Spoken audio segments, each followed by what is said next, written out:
All right, good morning, everybody. It's Christine Boland from Remax Ace at Kennedy and Ellesmere here. It's threatening to be a beautiful day. The sun seems to want to poke out a little bit from the clouds there, but we're going to keep trudging through.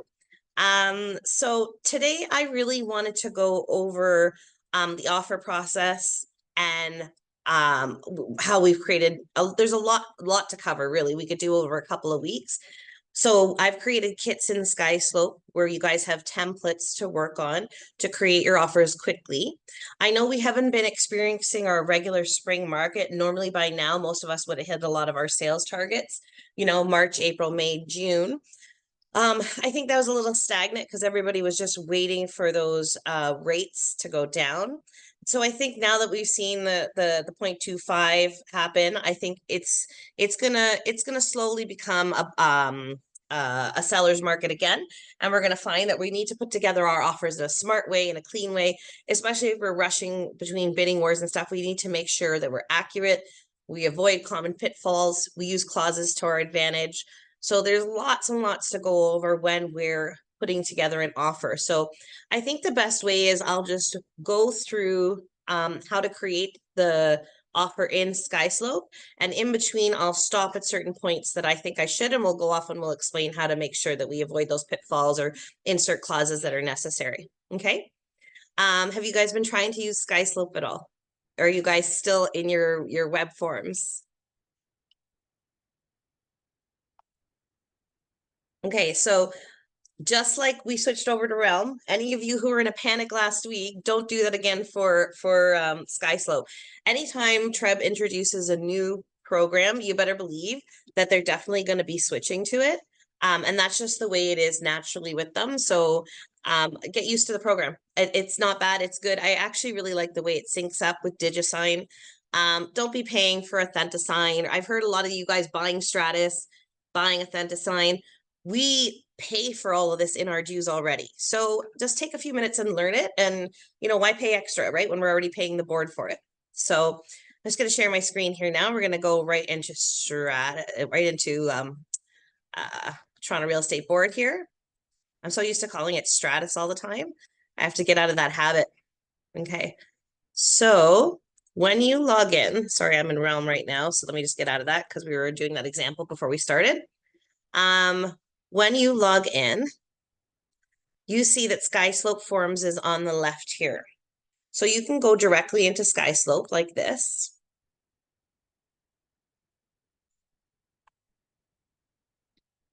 Okay, and the first thing I always like to make mention of is to make sure that your profile is set up properly, because it's going to sync up with your contacts and with Digisign. And when you're doing the e-signature, you want to make sure that all your contact information is correct. So you can look at your user profile. Okay, and just take a quick peek and make sure your name, your phone number, your license number, your email address, everything you use is up to date. Okay, just by taking a quick peek there. And we're going to click on the icon on the top left, and we'll go back to the Skyslope forms. So there's two ways that you can create a kit. Okay, so I'm just going to go and create a blank one real quick. I won't work in this one though, because I want to work in one that's pushed from a listing. But just so you have a basic idea, if you're working from nothing, you can go and you can click create. Okay.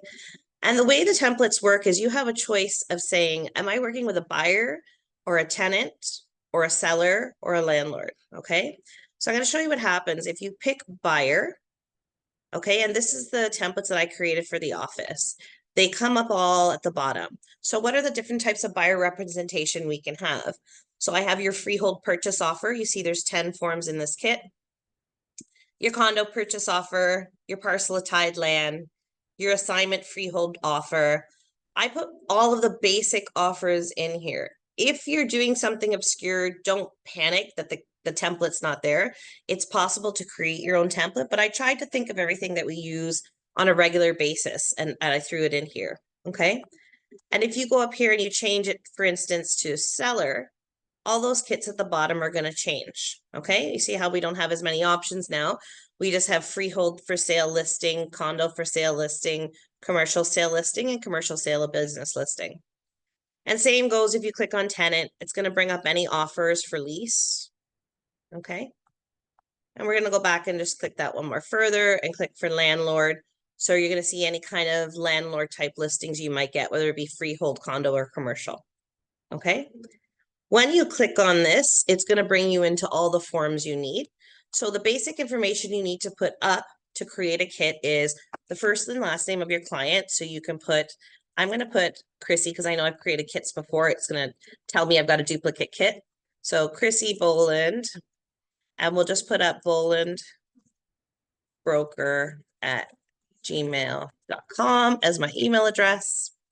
And then you can put in a property address. So you can put in like, say, 123 Main Street. But I know that I probably have a kit already named that. So I'm just going to go down here at the bottom and use the primary client as my kit name. Now, how would you like to name that file? Your client doesn't see this. This is just when you bring up your dashboard when you go into Skyslope, and it's going to be how you name your files. So how you identify your files. So I normally do them by address, but you can do them by client. It doesn't matter. It's just for your view to find your kit. And then we're just going to pretend like we're doing a freehold lease listing. Okay. And then you're going to go to the bottom here. Hold on 1 second. And we're going to click create. Sorry, I've got so many things open. It won't even let me go down there and click create. I just got to minimize this a little bit. Pull my bar up. There we go. Okay, so now I can click create.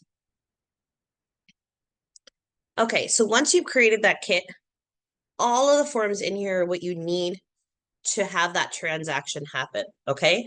Some of them, the kits have waivers and stuff. So obviously, if you put an offer in and that offer doesn't get accepted, you don't need to have that waiver. But basically everything, if you take a transaction from beginning to end, is within the kit, okay? So that's just a quick overview how you create it from a blank kit. But what I want to do is I want to go push it from a listing because I want to talk about all the different clauses and pitfalls of the offer along while we're creating it in Skyslope. So I'm just going to go back out of here, okay? And I'm going to go to Realm and we're going to search for a property.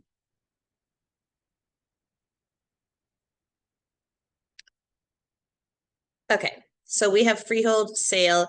I'm just going to grab an available one because we were just looking at unavailables there. Okay, and let's pick this one. No, I don't want to pick a vacant land. Let's pick something that we can check title and everything on. So why don't we go to 4 High Hill Drive, okay? So we've taken our client to see this property. They love it. They want to place an offer. We come back to our computer. We go to the listing. And the first thing is we're going to see if there's any attachments, okay? Very important. I find one of the most common pitfalls I find when one of the agents has come to me and said, can you look over my offer? I go into the listing and I see there's a schedule and they haven't attached that schedule. So you should just make it habit before you forget to go into the listing and check and see if there is a schedule that office, that listing brokerage wants you to attach to your offer.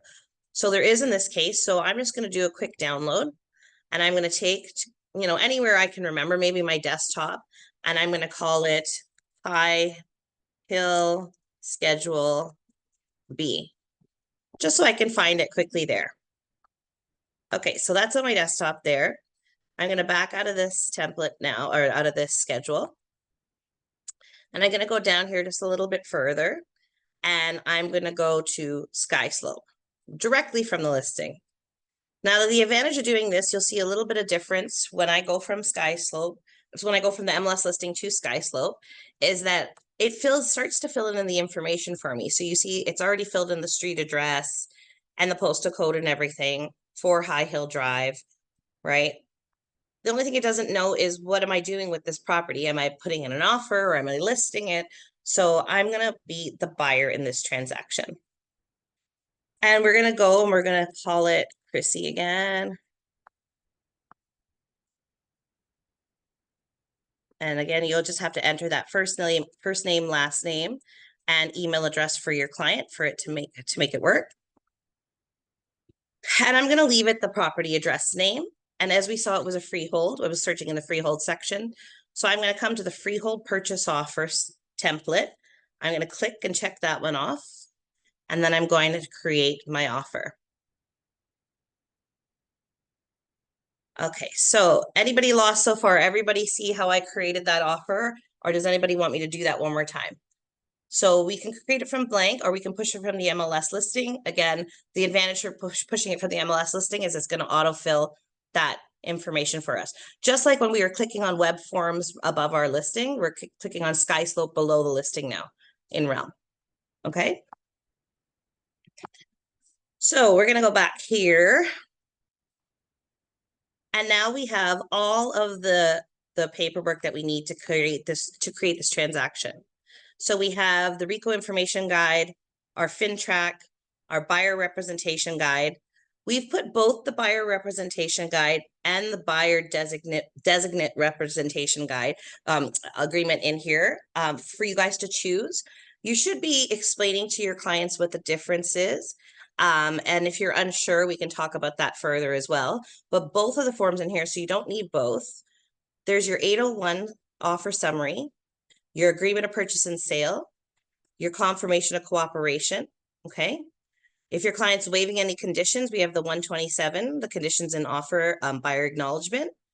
And then if your offer gets accepted, we have the waiver and we have the receipt of funds record, okay? So a whole lot in here. What we're going to do is we're going to just tear down to the skeleton of what you need in order to put this offer together. Okay, so to fill out information, I don't need my client to sign off on the FinTrack, but I do need to collect their ID and provide it to the office. So we're going to be doing that FinTrack on our own. But what I'm going to do is to put together a kit that I want to send to my client for e-signature. So I'm going to grab the RICO information guide, and just depending on what I've discussed with my client, whether I'm doing the buyer representation agreement or the designate representation agreement. So let's just say I'm a designate representative, so we can open that form and take a look at it. And I need to put an 801 with the offer. I need to put the agreement of purchase and sale, and I need to put the confirmation of cooperation. Okay, so you see here I have 5 forms selected.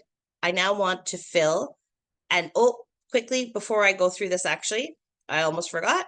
We're going to upload that document that the brokerage wanted us to attach, the Schedule B, because I want to make sure that that's in my kit as well. So I want to upload the document, and I'm just going to search it on the desktop. And I called it High Hill, I called it High Hill Schedule B. I'm going to open it, and I'm going to say done. So now it's in here in my kit, okay? So I have the RICO information guide, the buyer representation agreement, the 801, the agreement of purchase and sale, the confirmation of cooperation, and the Schedule B that the listing brokerage is asking me to put together with that kit. So you see, I can upload documents from elsewhere aside from what's been provided in the template for you. And now we're going to fill and send.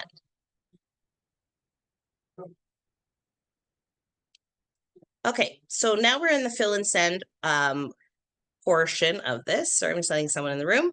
So we're in the fill and send portion of this. We're going to go to the RICO information guide, and we're going to fill that out. So you're just filling out some basic information in that. Scroll down to the bottom here.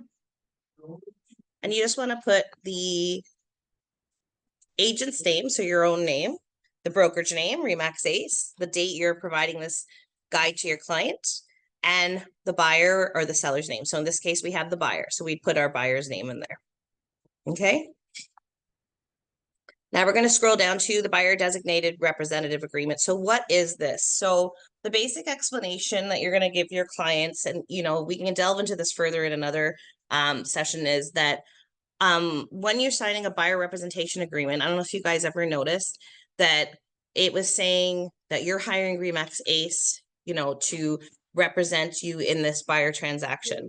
So basically, if your client were to call in and say, I can't take Christine anymore, I don't want to use her, I want to cancel my contract, the brokerage can then assign your contract to another agent in their office, because within the brokerage, we're all under the same umbrella. Whereas the buyer designated representative agreement, they're just saying they only want to use this agent within the brokerage. They don't want to use the brokerage as a whole. So lots of implications with multiple representation. We'll have to go over that at another time, but that's the basic difference between those two. So you can choose which one to use. If you're totally confused, you can call me. We can have a chat about that. But basically, I just want to go over this. So we want to sign our buyer representation agreement when? At the earliest convenience we can. Huge pitfall. Huge pitfall for you to be working with somebody for a month and you show them 25 properties and then they go to an open house on the weekend and they turn around and end up buying with that listing agent. You have no recourse and you have no course of action you can take. You have no way to get damages on that because you have not signed a buyer designated or a buyer representation agreement with your client. So this is protecting you and your client. You're saying, I'm working in your best interest, but your client's also saying, I agree to use you as my agent. So different things we can do. First of all, you should be signing this at the earliest convenience. Try to sign it at the first showing, second showing, because you want it to encompass the period of time that you're working with them. So generally, you see 3 to 6 month contracts. If you're looking for something a little more obscure, like you're working with a commercial client that's buying a product that's not very often on the market, you might sign them for a year, whatever the case may be. And then in the property use, you're going to put what you're looking for. So we're looking for freehold detached homes in Scarborough. Let's just say we're looking for single family residential. Okay. And then we're going to come down to the geographic location. So what we're going to do in this geographic location is try and be as vague as possible. And I know that sounds counterintuitive, but say you put Scarborough and your client ends up buying in East York or, somewhere around really close by. I want to be vague. So even if I'm showing him in Scarborough, if they buy in East York, I still have title to that commission, right? Because I'm still working hard. East York's not that far from me. So generally what we see, because we're working around the office, is we see GTA and surrounding areas. That's what I like to put, or Durham and surrounding areas, or York and surrounding areas, or if you're working in several different, I might put GTA, York, and Durham and surrounding areas. Try to be as encompasses a big of a catchment as you can for those people, because that's how you're going to hold that client. So if you're showing at the east end of Scarborough and they buy Pickering, they'll turn around and they say, it doesn't say Pickering in our contract, right? So you be very careful to protect yourself and your hard work. Okay. And then we come down here for the commission. So very often clients go, I'm not paying you commission. And I say, no, for the most part, a buyer service is a free service. The seller pays the commission, but this 2.5 is down here on a very off slight 1% chance that you're going to purchase something that's not giving me a commission. Like, I don't know, for sale by owner or a mere posting online, something that we see like that. Okay. And then we're going to go to the holdover days. So normally we see 90 or 120. What's a holdover day? So the holdover day is basically if I have shown you the property and it expires next week, from next week to the next 120 days, if you go back and purchase that same property, I still have title for the commission because I'm the one who introduced you to that property. Okay. So again, something that's not really fully understood is the holdover days there. Okay. I want to breezing through the BRA. We can go over it another day properly. I just want to make sure that you guys are filling it out properly, but I want to get to the offer part. And then we have this new Schedule A in our in our BRA. Basically, RICO is requiring us to write in what services we are going to be providing our client. So we're going to negotiate to the best of our ability. We're going to provide them with great customer service. We're going to, be in constant contact with them once a week, whatever the case may be. If you need a little help writing your Schedule A's, but now they're mandatory with all our BRAs. So I'm working on a standard template for the office that you guys can take, but you should still be taking that standard template and editing it to what you're actually going to be providing as a service. But that Schedule A has to be filled out now for our BRAs. Okay, in our offer summary document, this is just a quick document just to sort of state the quick facts about our offer, how we're sending it via email, what date we're sending it on, what the irrevocable is, and who our clients are, sort of thing. So that's just a registration document that we're using lately. Okay, and most of the time, here's a pitfall. Most of the time I find I have to train newer and older agents actually, that when they ask you to register your offer online on an MLS listing, don't be sending your entire offer, okay? The purpose of this document, this reason this whole document was created, was because us as agents were getting upset saying that why do we have to send the contents of our offer prior to them presenting it to their client? Because these agents will use your offer against you. They'll tell other agents, and we're not supposed to disclose numbers, but it's just the way it is, how the business is and how people work and how honest people are out there. If you send your entire offer, the contents of your offer ahead of time, and they say register by 3, but they're not presenting till 6, that gives them a 3-hour window to play bluff with all the other agents. And say you send in an offer for $1 million, they're able to go, well, I already have an offer that's $1 million, you better give me more than that. So you're shooting yourself in your own foot if you're sending in the whole entire offer right before the presentation time. So very often you find if it says register at 3, I'm sending my 801 at 3 o'clock. But at 6 o'clock or 5 to 6, that's when I'm sending the contents of my offer in. I want to give the least amount of time for that agent to use my own offer against me, right? Does it make sense? All right, so we're going to come down to the agreement of purchase and sale. Everybody good there? I find you guys are quiet, hopefully because you're intently listening. Everybody good so far? No questions? Excellent. Okay, so we're going to go back here and we're going to start on the actual offer. Okay, so again, easy like web forms. We're filling out everything. It's a little different interface that we're using, but it's still the same content. So we're putting in the date of the offer. So for instance, today was going to be the 11th. And the buyer is Chrissy Boland. And the seller is Zin Lao. Okay, I'm stopping right there already because what I want to do is I want to go and I want to pull up the geo warehouse for this property. Okay, you should not be making any offers without pulling up the geo warehouse of the property. I can tell you that that is the most common mistake of our agents. And a lot of complaints happening about it. And you should be checking if you check religiously every time you do an offer, if you check your geo warehouse, you pull your geo warehouse, you have confidence that if any complaint comes your way, you go, I got nothing to worry about. I know I checked all my information. So you should just, as habit, always open it up every time you're placing an offer. So geo warehouse. If you don't pull up the geo warehouse, you are solely relying on putting your license on the line for the content that that listing agent is providing in the MLS listing. 100% room for human error when they're loading a listing, right? So don't be silly and be smart, work smart, and make sure you're checking your geo warehouse. So see, it's very easy if you click it from the listing, like you see I just did there. I just clicked on geo warehouse. I don't even have to search. It goes directly to it on geo warehouse there. I'm just going to stop the share and come back in because sometimes when I click a lot of times, I lose the screen on you guys. I want to make sure that you're following along. Okay, so we've pulled up the geo warehouse for this property. So the first thing I'm going to go down and I'm going to see owner name. And so it's fine here. It's Zin Lao. Zin Lao is the only one on title. Very often when I click into this, I see one person's name on the listing. I click into geo, there's 2 people's names. If there's 2 people's names, you add the name because you need both signatures that are on that geo warehouse title to have the sale happen. And so everyone says, oh, some people I get like, why does it matter? Like, obviously that person put it up that, you know, the spouse is fine with it or whatever the case may be. Imagine your buyer buys this property. You only put Zin Lao's information on there.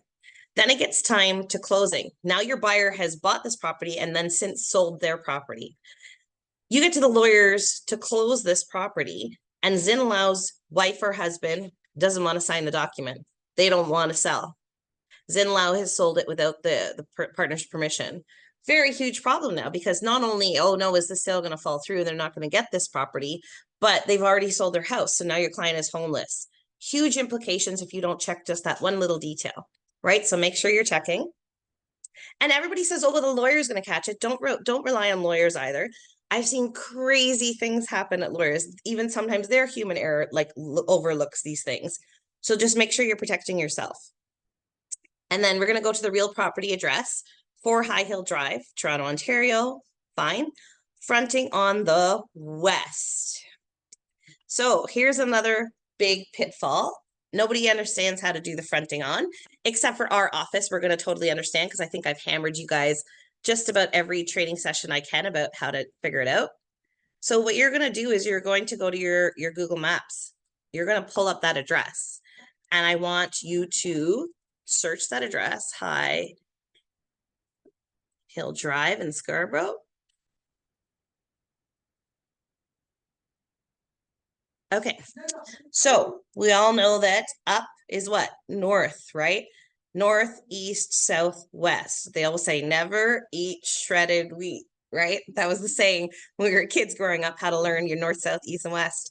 So if this is the west side, whoopsie, if this is the west side, the front of the house is on the west side of the street.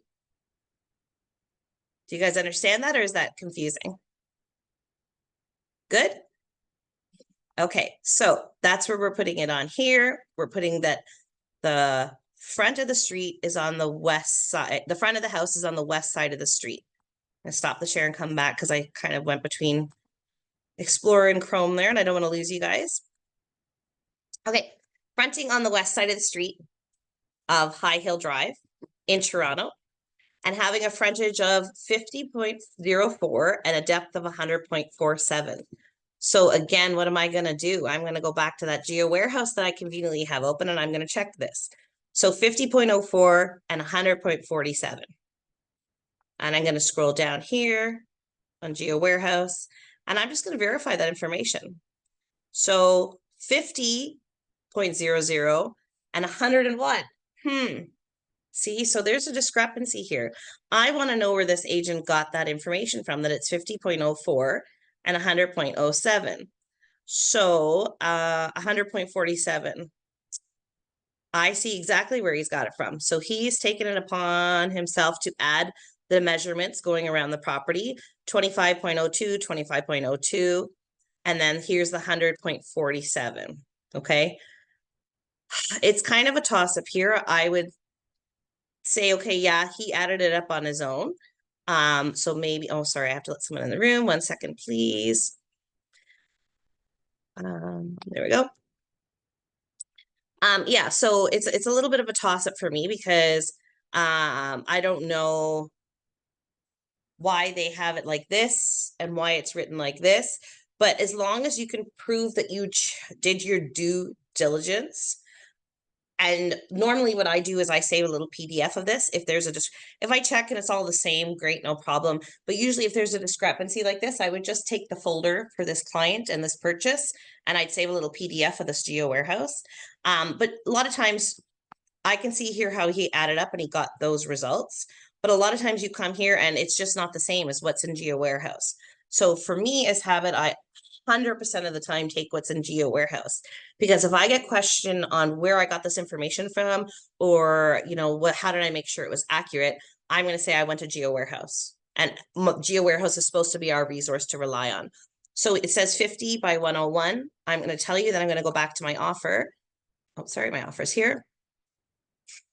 And I'm going to put 50 by 101, right? Which is not bad in this case. It's actually bigger on the one side, but I'm just relying on Geo warehouse information. Okay. The very next spot is the legal description. Again, we're going to go to Geo warehouse and check that, because I can already see that he put a very short description. So I'm just going to go, and I never take what they put in their listing. I 100% just copy and paste from Geo warehouse. You can't go wrong. You see how he just put this part? That's not a full legal description, okay? So I'm going to go and I'm going to replace it with that. And if you can't fit the legal description here, I just put a little like asterisk and I say, see Schedule A. And if it's one of those really, really long legal descriptions that doesn't fit in here, which most of them do now because they fixed this. Before we only had the one little bar to put it in web forms. Now we have this whole like box to put it in on Skyslope. So most of the time you're fitting it. If you're not, just put it in your Schedule A. Okay. So now we're going to go on to purchase price. So say we're buying this for $900,000. Okay. And the deposit, what's happening? Are we giving it here with upon acceptance or otherwise agreed as described in this agreement. So 99% of the time we're giving it upon acceptance with the offer, but we can give herewith. I just spoke to one of our agents this morning for a bid that's happening tonight. And I said, you might get a better chance if you give the deposit with the offer, right? Looks like it's going to be popular property. So you can give it herewith, but depending on what you're doing, you pick one of those. And then let's just say the deposit is $40,000. Okay. All stuff that you have to negotiate with your client, right? Nothing's a right or wrong answer. Generally, we see 5% of the purchase price for our deposits. Why is that? Because instead of money going back and forth between the brokerages and lawyers, you make sure you have enough to cover the commissions, right? And pay them out. It's easier that way. And then by negotiable check payable too. So who are we paying it to? We are paying it to the listing brokerage. So again, you're just going to come back here. In this case, it's Everland Realty Inc. brokerage. Whoops. Just do a quick copy there and a paste. Okay. Now we know that we included Schedule B from that brokerage. So I'm going to add the Schedule B here on this line. Okay. The worst thing you can do as an agent is be like, oh, I forgot, or oh, I didn't check, or oh, because nobody is going to forgive you at the end of the day. Your client is expecting you to be the one knowledgeable to go through and make sure that you have dotted all the I's and crossed all the T's in this transaction, because they don't do it every day. You do. So you have to make sure that you're grabbing that Schedule B and you're doing different things, right? And the irrevocability. So when is your offer good until? So in this case, we're the buyer. Agent, we're preparing the offer, and usually we see until that 11:59, but it doesn't have to be. It could be anything if you want to pressure them a little bit, make them work faster, whatever the case may be. All right, completion date, another pitfall. Please make sure it's not a holiday or a weekend. Lawyers don't work those days. Your client will not be closing on the weekend or a holiday day. So if you're going to go in here and you're going to put July 1st, please be mindful. You just do a quick check-in. If you're unsure with what holidays are happening, some people don't know. Oh, I don't know. It's Victoria Day. How am I supposed to remember that? Always just go and do a quick Google search of what the holidays are. Make sure your date's not a holiday. So July 1st, we know coming up, Canada Day. Don't make any of your deals close on Canada Day. Make sure it's the day or two after. So maybe we'll make this one July 3rd. Okay. And then again, self-explanatory, we're going to put in the fax numbers and the email addresses for the other brokerage and for us and for the other, for the listing agent. So chattels included. This is reading it right off of the listing. It says fridge, stove, built-in dishwasher, washer and dryer, all electrical, all existing, window coverings, all existing light fixtures, all appliances sold as is. Okay. So there's a couple different things. Why is this property selling the appliances as is? Is it an older property? Is there something already wrong with it? I don't want to just put this in and have my client sign. I want to find out what the reason is. So maybe this is an estate sale. They never lived there before, so they can't guarantee whether they're working or not. Okay. Or maybe this was a damaged property ready to be flipped. The tenants lived in there and the appliances aren't really working that great. There's a reason why they're putting as is in. If you were preparing offers and you're not picking up the phone and having a conversation with that listing agent, you are not representing your client well. Okay. And I see a lot of people putting together offers and say, we come to this part and I go, well, why are the appliances as is? And they go, I don't know. Well, didn't you call the agent and talk? Oh, no. Well, why not? You need to find out those things, right? You need to let your client be aware of why they're, is there a possibility is working? Is there no possibility? If they're saying, oh, they're just putting it in because, my client just wants to say as is, I'm going to say, no, I don't really like that. I'm going to modify. You can modify this just because they put that in there. And as you modify, the seller then has the choice to accept or not accept your modifications. I also might want to put in here, they did a nice fancy renovation and I liked their, I don't know, I'm not good here with appliances, Maytag fridge and their stove. And, I don't like this BI because, maybe we doesn't understand the lingo. So I'm going to put built in. Very often there's so many different things in the description, like GB&E, gas burner and equipment, SS, stainless steel. So I don't like to leave things open for interpretation. I like to be very specific as I can to help my client. So anything you do is making sure you're protecting them, because I want to make sure they don't change out this stove. My client really liked this gas stove, and so I'm going to itemize it in there. I'm going to put, gas stove, right? And just say that that's what was there, so they can't switch it out on my client. Okay. And don't laugh, because I've seen it happen where they do switch out the appliances. So try and get it as specific as possible. Fixtures excluded. I hate blanks in a contract because anything can be written at any point. So I'm going to always put none or NA, not applicable, right? And again here, hot water tank rental, double, triple check. More often than not these days, with all the care plans that Reliance and Enercare offer, you see a lot of furnace and a lot of AC under contract as well. Just now I'm doing a listing and I thought hot water tank, oh, I gotta call the client, I didn't ask them.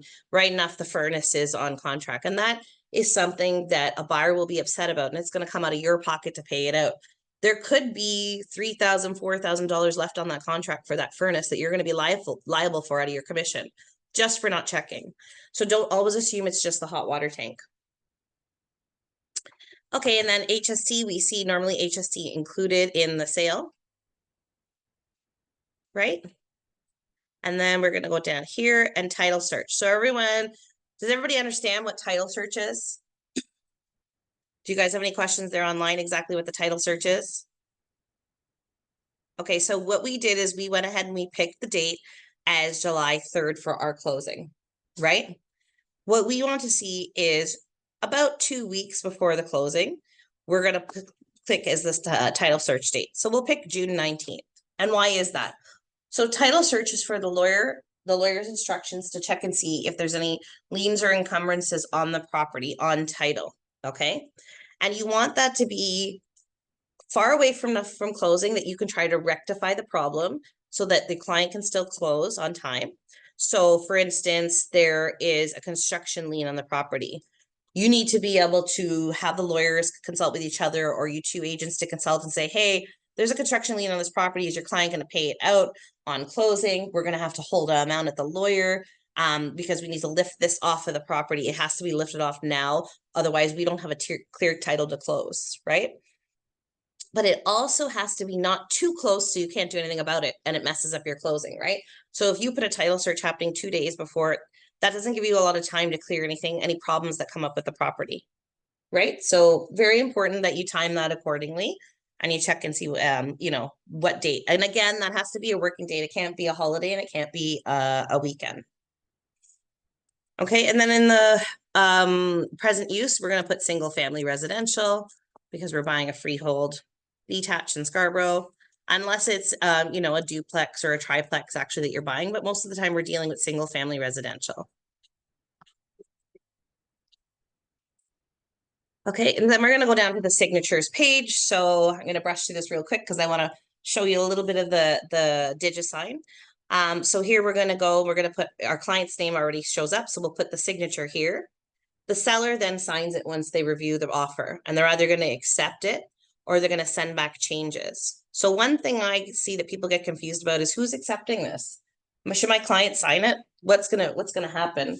So every time you're sending an offer back and forth, say this went to the seller and the seller says, no, I don't like those few things you changed in the chattels included. So they're going to go make a change. When their agent sends it back to me, they're going to come to this first page and they're going to cross out this buyer and they're going to put seller. Okay. And depending on timing, they might change the time as well, but you'll see this change from buyer to seller. Whatever is the last thing listed on here. So if it's buyer, then the acceptance has to be the seller. Okay. It always has to be the opposite. If it's the seller up here, then the acceptance has to be the buyer on the page 5 for the signatures. Okay, so that's an easy way to remember and not get confused. Whatever that is on the first page is going to be the complete opposite for the acceptance. And again, the biggest pitfall I see, and it's such a common practice and it's super, super lazy, is you guys are all signing the acknowledgements right when you're getting your clients to sign the deal. And this is a huge bad practice, okay? So say I'm in the middle of a bidding situation and I get my client to sign the acknowledgement and I send it in and I lose, but I'm second place, right? I'll lose and I go, oh, we lost that deal. They never accepted our offer, okay? Well, the next day, that person who was in first place doesn't bring the deposit, okay? What is the scary possibility now? That seller and that listing agent can then just accept our already acknowledged offer and say that we owe now. We now need to bring in a deposit and we have a legal obligation to complete this transaction. Okay. This signature is probably one of the most important. I find that everybody just treats it really willy-nilly, and it's very scary to do that. This acknowledgement reads basically that your client is acknowledging that there has been an accepted offer. Okay. So please, I know it takes some time after your whole deal is accepted to go back and get one more signature from your client, but it's really important that you don't get them to sign this until you know you have an accepted offer.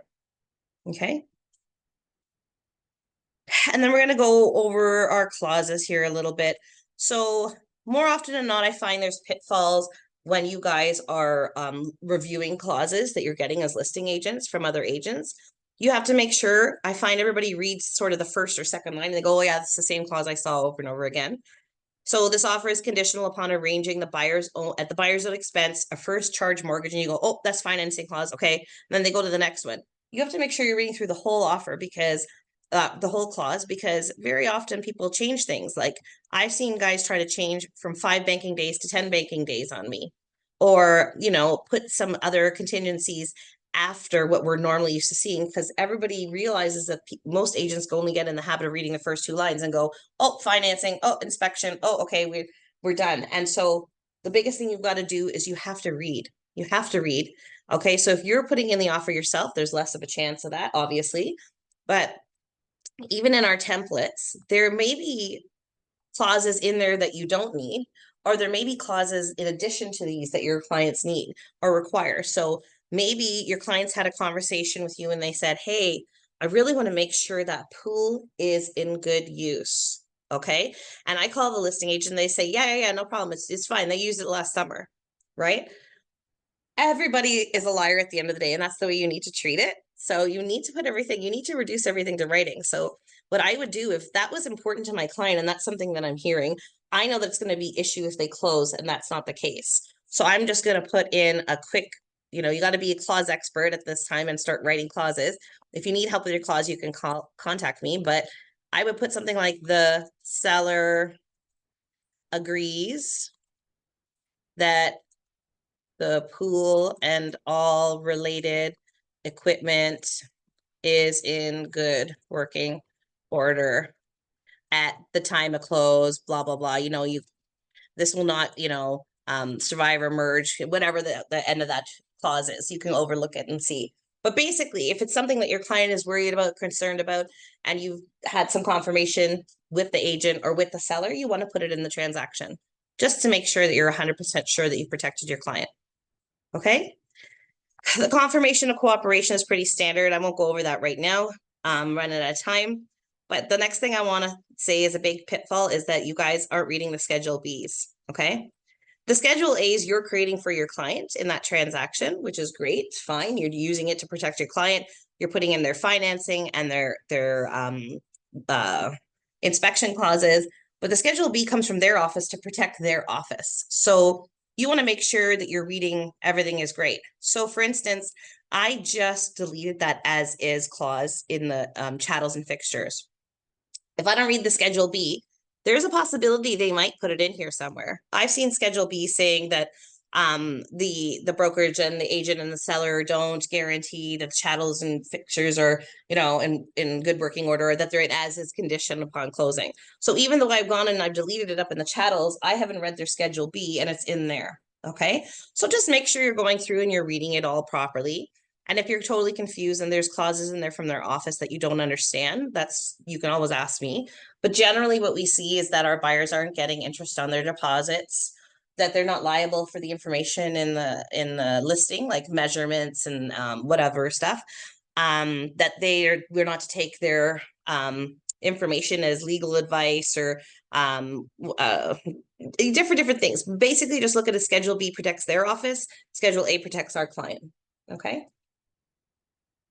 And then We're going to go quickly to Digisign just to take a quick look at it. We'll have to go over Digisign another week because I talk a whole hour and we're almost out of time.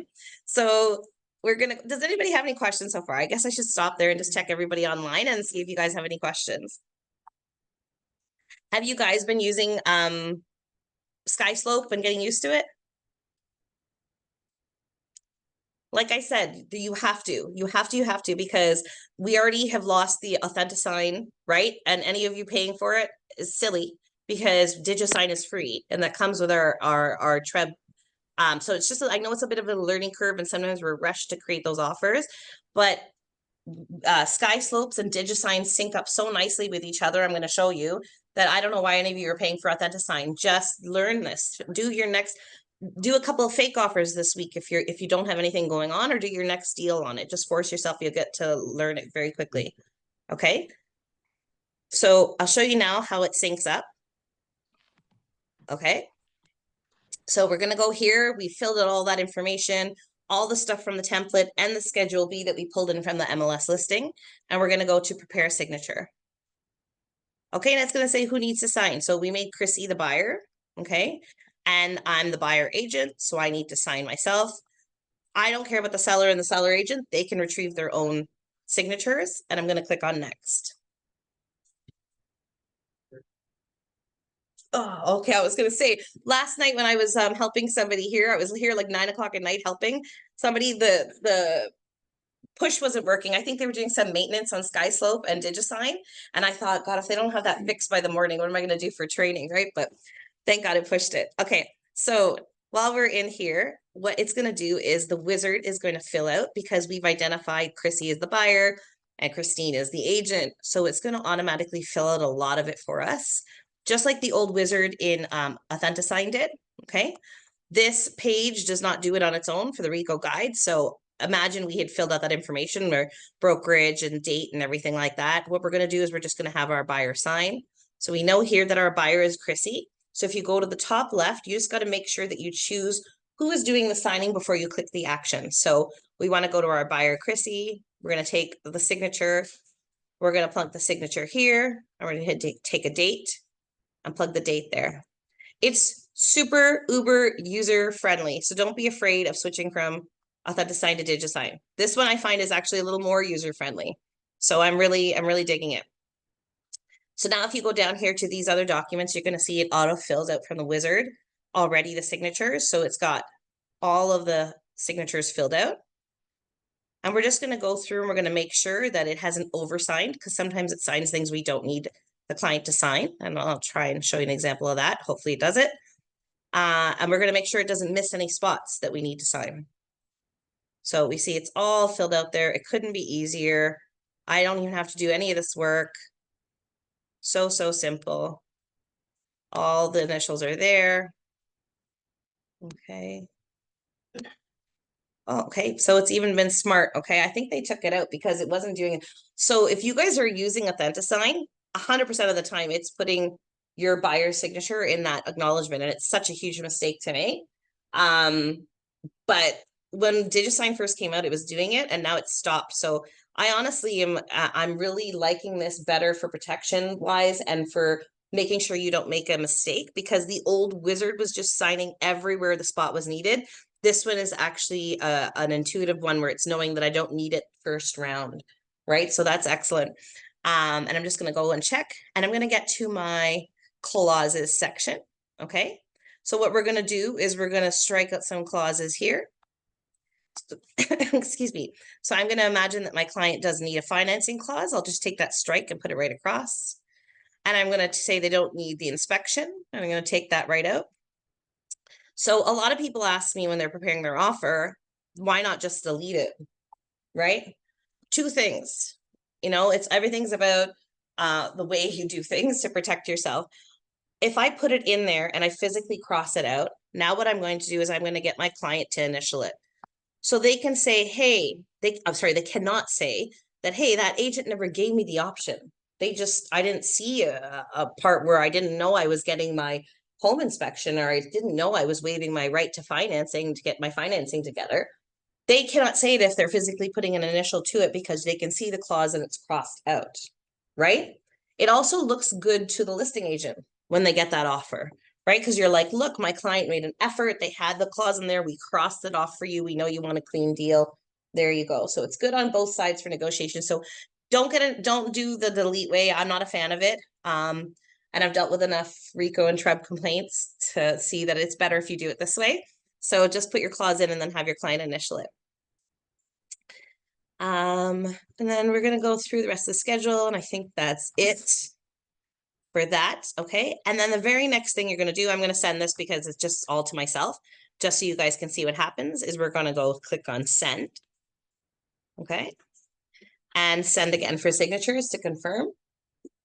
And it's going to give me the option to sign now because I'm the agent and I'm in my kit. So I can go ahead and I can do that and I can go sign now. So I agree. And this is a good thing to practice too, because very often your clients aren't used to the system. And they'll call you and they'll go, I don't know what I'm doing. I'm clicking and I don't know how to sign this. So I find very often they're just clicking start and next, and they're just going through the document. Okay. So you see, I'm just going to click, click, click. I'm going to go through the document. And it's a good way for you to troubleshoot on the phone and go, no, no, no, actually, I know you're clicking next, but you have to click on your signature to confirm that you want to sign there. Right? So now I'm going to click. Now it's going to actually put my signature on that part. Okay. So that's one of the troubleshooting for your clients. Another pitfall I want you guys to be aware of is that look how easy it is. I don't have to read any of this document. I'm just clicking and clicking and clicking. Protect yourself. Either shoot your client an email or shoot them a text and say, hey, I've sent you all the documents for e-signature. Put in all the clauses we discussed. If you have any questions about what you're signing, please let me know. You know what I mean? And I can show you time after time how I'm texting my clients because I want to show them that I gave them opportunity to like go over the whole document with them. I know just out of habit that I've discussed all the parts of the offer with my clients and that I know that I'm not putting in things that they're not really aware of. But I always reiterate that in a text because you never know if something goes awry. They'll always say, I didn't know I was waiving my condition, right? I didn't know that we put that in the offer. And I'll say, well, I sent you the document, we discussed it, and I sent you a follow-up text saying, if you want to discuss the offer, let's go over it. Because e-signature has made it stupid easy for them to sign, right? So you have to make sure that they know what they're signing. Okay. The other thing I wanted to point out is that when you're in your Digisign here, you can go and you can look at the history of what's happening. So if you're like, what's taking them so long to sign, right? You can click on these three buttons here and you can look at view history. Okay. And in the history, you're going to be able to see, oh, Christine opened the document and Christine signed the document. It's waiting for Chrissy. Chrissy hasn't opened it yet. So now I'm going to call my client, Chrissy, and I'm going to say, hey, you didn't open the document. I sent it to your email. You know, do you want to like open it and sign it for me? So you can see where the document's stuck.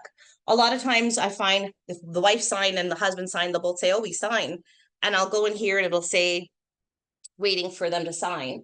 Sometimes your client just goes click, click, click, but they don't click complete at the end. That's another thing that happens quite often.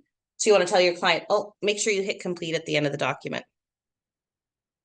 Okay, and I just want to point out one more thing real quick because we were talking about common pitfalls and ways to avoid them. We have added another document to the kit. So if we go to this high hill kit that I created fakely here, and we go to the beginning, one of the forms that we have in here is the condition waiving form.